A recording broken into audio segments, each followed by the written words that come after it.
folks, Ariel over here at Finalizing, where I wanted to finish up this video, but I wanted to be outside, but it's actually raining for a little bit. It's the first rain we've got in like 7 weeks, so I don't know if it's going to last, and it's so far just enough to make the ground surface wet, which is kind of a typical summer rain for us. A lot of them don't even actually settle the dust on the surface. But anyway, I'm in here and want to explain what you're going to be watching here. When we moved the tiny house last spring, we parked it here. Had spent some time working, of course, on the property up until then, but didn't have a good, totally finalized layout and plan for exactly where everything made sense with how we live and move and what we do and where things are and where the weather changes through the year and so on. So we had just set the solar panels basically right by the end of the house.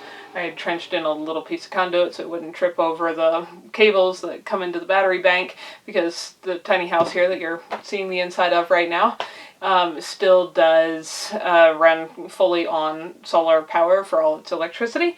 And anyway, so the panels have sat there for a little over a year now, but I realized in watching how the weather changes and everything through the course of the year that I didn't think that was necessarily going to be their long-term home anyway, but we were able to plan out where the sun will best, hit them with the most sunlight all year round, plus be out of our way, plus not be too far away from the house and so on, because of course they're at the end of the house both in the spring and fall. There was a chunk of time where the house shadow would go fully over them for the first quite a few hours in the morning in the middle of summer. There was no issue in the middle of winter, there was no issue, but anyway, so we figured out a spot where it would be close and not in the way of all the other things. And because Clay likes to do things very thoroughly and correctly and not need to redo them once we figure out what we want, we buried a piece of conduit. It was just some secondhand old, well, not secondhand, but left from a former project, actually from building a water ram way back up at the old clearing, PVC pipe, and we buried it well down so that if you drive vehicles or anything over there in the future, you can't crush the rocks or anything onto the wire and end up with getting abrasions or cuts or things like that. So now the panels are sitting just a little bit away from the house where they get full sun all year round, no matter the time of year, and it's still a fairly short run to the house and it's out of the way. And that's the project we're working on here. It was a really hot day. Guys, it's been so hot for our area. It's been like 90s to 100. Normal summer highs here are in the 70s. So that's 25-30 degrees warmer than normal after our colder than normal spring. We've been having a very hot last 6 or 7 weeks, so we're hoping the heat breaks. But anyway, it was hot, and this is what we were working on.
If you're wondering who the guy you don't know is, meet one of my younger brothers, Micah. He recently moved to not too far from us, and we've really enjoyed getting to hang out with him, and he's been helping us with some projects, and shortly we're going to be helping him with some as well. Interestingly, one of our little chicks here has decided Micah is its best friend. It doesn't come up and want to snuggle with anybody else. We're talking about bugs and all kinds of stuff. So now come eat all the spiders in your camper?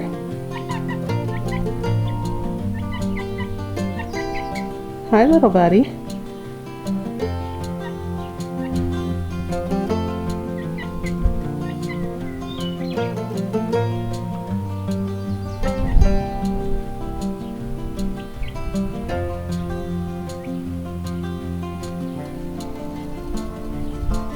Oh, I gotta stretch that leg out.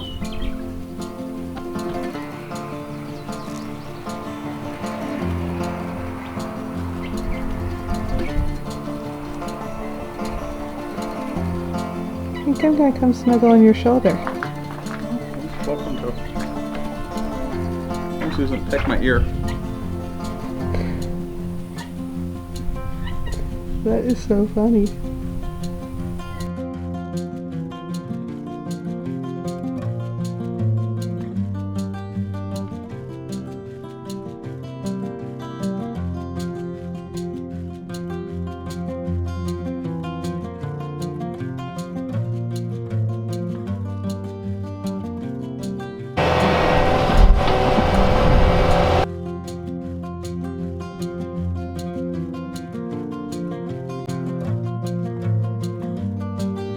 If you're wondering why the solar panels aren't just on the roof of the house like a lot of people do, that's mostly so that I can easily clean the snow off of them in the winter, since of course we get a lot of winter here.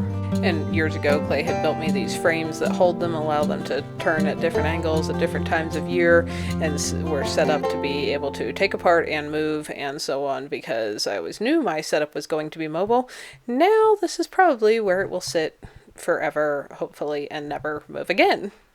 Even though a whole lot of the time in that time lapse you could not see me outside, it's because I was under the house. This is the underside of the house, a view that I don't think has ever been in any video before.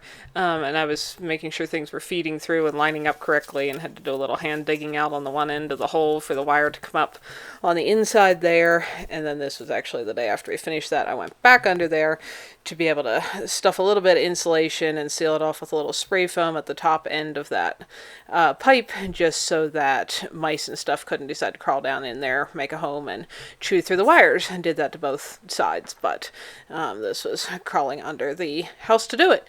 So that's a view of the axles in the bottom of the trailer, and you can see why we've never ever had a mouse in the house.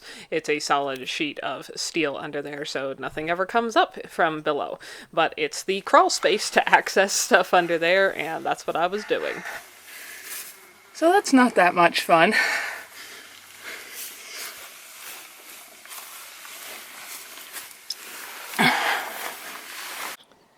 So now, because the solar panel cables have always fed right into the house here under that little flap, which protects everything from the weather, and the couch and the battery bank and all that stuff is right inside this corner.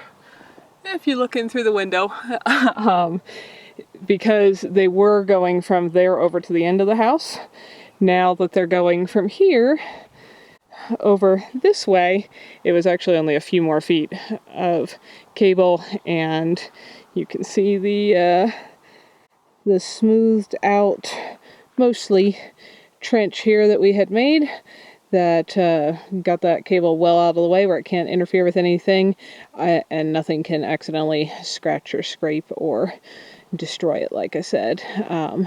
And our soil is fairly rocky under that little layer of topsoil and sod, so protecting it with the conduit from scratching and so on from rocks as the weather changes and things freeze and thaw and heave and so on, which happens here, was important. So anyhow, they're normally soaking up lots of sunlight. It's kind of cloudy right now, but it's been a hot sunny summer, and they still are able to rotate on this central pin right there, so I can change the angle at different times of year, which I've always done, and they're where it's easily accessible to clean snow off once it's not quite so hot out. Right there you can see where the other end where the conduit comes up, and again I had sealed it with a little chunk of insulation and some spray foam so that rodents couldn't get down inside of there. And otherwise that is hopefully in its forever home now and will never need to move again. But that little setup, the same one that is now 8 years old, and I've done lots of other discussions about this setup and how we build it and what I think of it and all that, but it's the same setup from originally, is still powering the tiny house, where the planters are starting to look pretty nice. So that was a project that is now checked off on the no longer on the to-do list.